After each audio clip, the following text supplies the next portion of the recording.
If I could go back to my early 30s when I was just learning about investing, but I knew the knowledge I knew today, there are 5 steps that if I followed religiously, I would be in a better financial position today. And in today's video, we're going to be talking about those things. If I was in my early 30s, this is how I would be investing today. Now, this is not one of those get-rich-quick schemes. These are not one of those, all right, you're going to times your income by this much. This is a boring 5-step process in order to change your life or maybe even make your 30s a great way to build incredible wealth. Hey guys, my name is Steve and I run the Frugal Expat website where we try to help people to save more and invest better. Today we're going to be talking about I wish I would have started investing like this in my early 30s. Alright, let's get to the video. When we talk about investing, we look at a couple different age ranges. You know, you have those people that are in their 20s. And those people that are in their 20s, they have lots of huge time, and so that's like a superpower for them. The time is the superpower. So when you're in your 20s, you can put a whole bunch of money into growth ETFs like a QQQ or an SEHG or even a VUG, and you can just continue to put money into that and kind of live. And then when you get a little bit older, you can focus more on more stable things. But time is your superpower.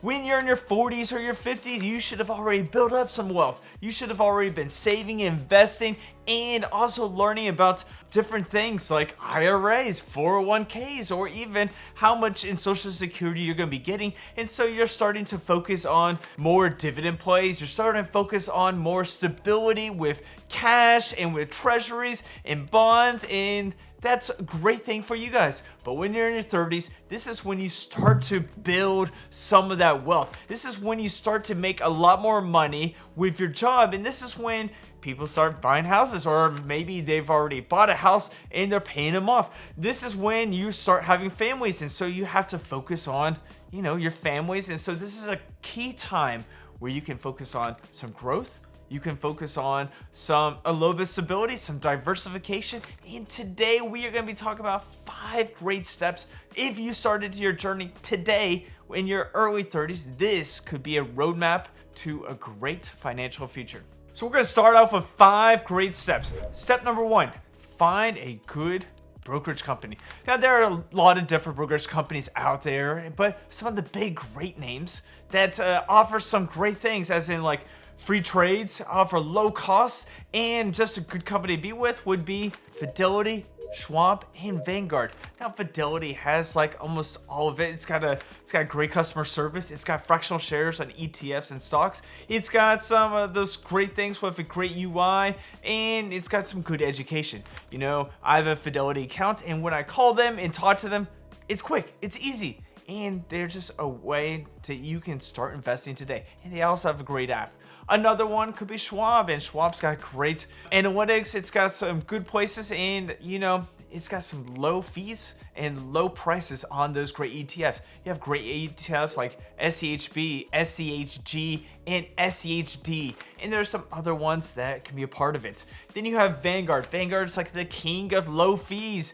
Now, their UI may not be the best, but you know, I started off with Vanguard. I held Vanguard for years, and I still love them today. They have some of the best ETFs on the market, like VTI, VOO, or even VGT. So these are some great companies. Now, you also have companies like M1 Finance. You have some companies that are gamified like Robinhood, but maybe when you're starting your 30s, maybe not go towards Robinhood yet, and maybe do some simple investing in creating your portfolio with Fidelity, Schwab, Vanguard, maybe M1 Finance, maybe something else. These are some great places to find a good brokerage to start investing. Now, step number 2 is going to be invest in ETFs. You know, we used to all be taught to invest in those index funds. Well, index funds have now kind of developed into ETFs, and there are some great ETFs on the market. I've already mentioned some ones. VTI and VOOs are some great broad-based ETFs. Now, the reason I say start with ETFs is because, you know, sometimes we try to get into a stock that maybe we like and maybe we don't know as much, and maybe it goes down and we kind of push off investing until we know a little bit more information. Having ETF is like having a basket full of different stocks on the market, and when one kind of goes bye-bye, another one's gonna pop up. And that's the great thing about having a good diversified ETF. A solid broad-based one like VOO gives you the top 500 companies on the US market. VTI gives you all the companies on the US market, so you're getting a piece of everything. This is a great way to start your investment journey. Now, there's also growth ETFs like QQQ, SEHG, VUG, VGT. There are so many great ones. There's some momentum factor ones like SPMO. There's some dividend ones like VYM, DGRO, FDVV, or even SCHD. So there are some great ETFs that you can start investing with. So make a list. Probably start with a big broad market one like a VOO or VTI, and then broaden your horizon and see which ones you want to make into your portfolio. Now, should you start investing into some bond ETFs? Well, maybe not. We're in our 30s, and when you're in your 30s, you're still trying to grow that wealth. Now, when you're in your 50s and your 60s, you may want to make your portfolio more stable. So at this point, just invest in some good ETFs that are going to grow your wealth. Step number 3 is going to be automation. Now, the reason I say automation is because, when we're looking at our accounts and we see a lot of red, it's not good and we may not want to invest. So automation takes that emotion out of the equation and it allows our money to compound over time and allows us to continue to buy even when the market's down. The market is up, we're buying. The market is down, we're buying. This is all through automation. Now, I know Fidelity allows you to automate your investments into ETFs and stocks. Robinhood does too. Vanguard does it with their index funds. And so each brokerage account has their own rules and the ways they do it. But if you can set up an automation with maybe it's $25 a week, maybe it's $100 a month, and you kind of build that muscle to get it to maybe $500 to $1,000 a month, this will push your portfolio into a way that you can't even imagine. And the best part about it is it takes that emotion out of the equation. You don't have to look at your portfolio, you just allow it to grow and grow. And maybe at a year's time, you kind of rebalance, you see what you've learned, and you kind of say, all right, this year's been quite successful, or maybe I should do something different. So that is a great thing about automation. It makes it simple and it takes kind of that thinking out of the equation, kind of the emotions of seeing the market up and down and the heart palpitations out of the equation. So get your brokerage company, get your ETFs, and automate it. Step 4 is look at your retirement accounts. Now, we have different retirement accounts. We have a IRA, Roth IRA, 401k, 457, 403b. There are so many different ones out there. Whatever the one you have, make sure to check out and see what it's doing. So first of all, if we have a 401k, we want to make sure we have put in enough money to get that match. If your company offers a match, that is called free money. So that's a good way to continue to invest for the long term. Once you hit that match, look at an IRA. So we got a Roth IRA, which is funded by after tax. So when you pull it out at 59.5, it is tax-free. Now, if it's an IRA, which is not a Roth, that is before tax. So that's a way you can kind of deduct your taxes now instead of later. So it'll be taxed when you start pulling the money out. There's 2 differences, and that's a good thing because you have 2 different ways or 3 different ways to look at it. Now, right now in 2025, almost to 2026, you can do $7,000 into your IRA, which is good. And like I said, hit that 401k match, go and fund your IRA, and then you can put more money into your 401k or even put money into your taxable accounts. There are several different ways. Make sure to take a look at that. Make sure to get some of that free money and make sure to find out a good way to invest for your retirement. Step number 5 is to stick with your plan. I know what you're thinking. You have a great plan. You've got some great ETFs and stocks and you're ready to go and you're going to be a millionaire in 5 to 10 years. And that is great news. But here's the reality that if we don't stick to our plan, we're going to fail. Now, there's going to be financial noise going on. The stock market is crashing. AI is in a bubble. It's going to burst. And all of a sudden, you look at your portfolio and it says, oh, you've already lost 10, 12, 13%. That could be a lot of money. Maybe you put in $100,000 and you've already lost $10,000. and you're like, oh, maybe it's time to sell. Now, when you sell, at that point, your loss is actually written. But if you don't sell and you continue to invest and you don't even look at that noise, you don't look at the market every single day, and you just allow things just to continue to go and follow your plan, your money's going to go up.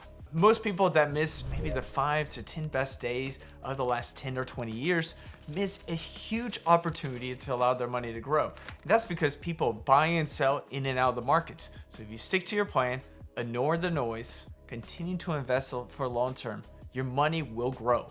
Now, this is not a get rich quick scheme. There are recessions that happen, and that's when people kind of lose their mind. I mean, in 2022, the S&P 500 fell 18 to 19%. The Nasdaq 100 fell about 30 to 33%. And at that point, if people sold out, they would have lost money. But if you're continuing to invest and continue to build on, in 2023, the Nasdaq 100 was up 54%. The S&P 500 was up almost 20 to about 27%. So there are some great things that are happening. You just got to continue with your plan, continue to invest for the long term. Some days are going to be rough. Some years are going to be rough. Just continue with your plan. Continue to invest. Continue to go. This is not a race.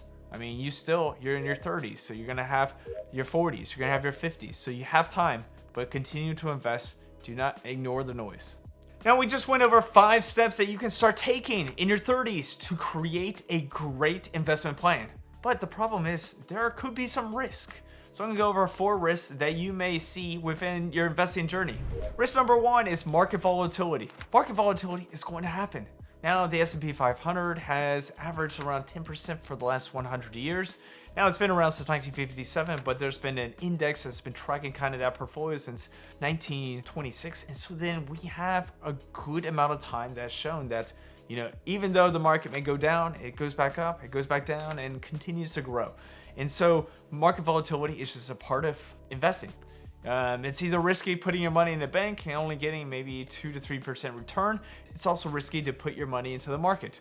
You just gotta make sure, keep it simple with a good simple index fund, good simple portfolio, and it'll continue to grow over the long term.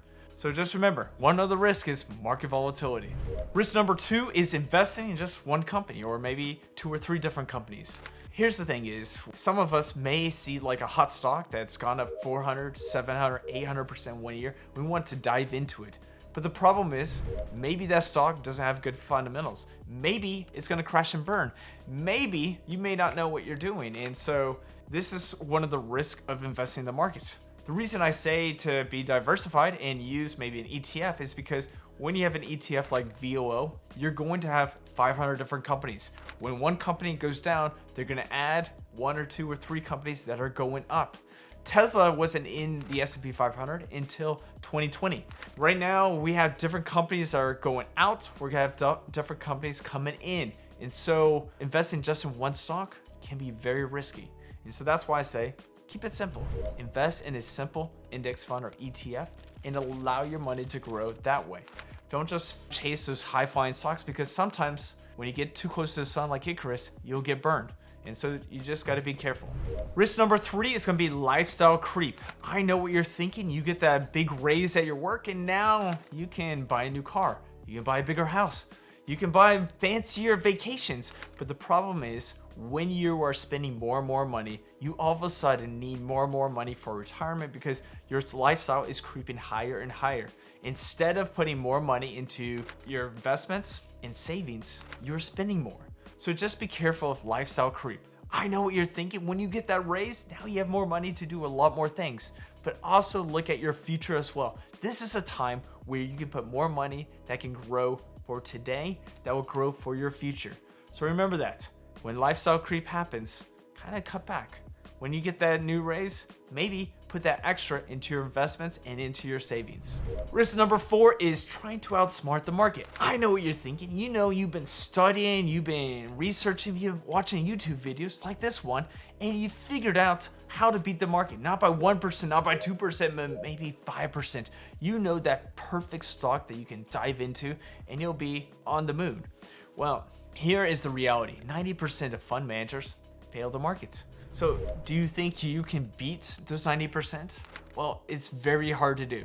The market goes up and down, and even Warren Buffett made a bet with a hedge fund manager, in 2008 that the S&P 500 in a 10-year time will beat that fund manager. Well, Warren Buffett was losing for the first 2 years. But when almost year 8 and year 9 came around, that fund manager was losing big time. His fund was only averaging 2.8 to 3%, while the S&P 500 was doing about 6, 7, 8%. And that's the problem, is fund managers may get lucky 1 or 2 years, but the market will continue to do on par what it's been doing. So if you think you can outsmart the market, well, think again. Try to keep everything simple. When you do learn some new things, you can throw in some extra strategies. And so that's a good thing about research. That's a good thing about gaining knowledge and watching YouTube videos. We can think we can outsmart the market, but in reality, we just need to keep it simple. And when you do learn some cool things, you can try it out. See what you think. Well, there you have it. Here's the plan for your 30s. Start it simple. Create a plan. Start those 5 steps. Remember the risk, because investing comes with risk. And there's always times that we want to think we can do better. But maybe keeping it simple is probably the best we can do. All right. That's a little bit about that. And remember to continue to invest. And remember to seek advice from a financial advisor. But if you're looking for some great ETFs, I've got a video right here. Check it out. I'll talk to you and see you in the next video.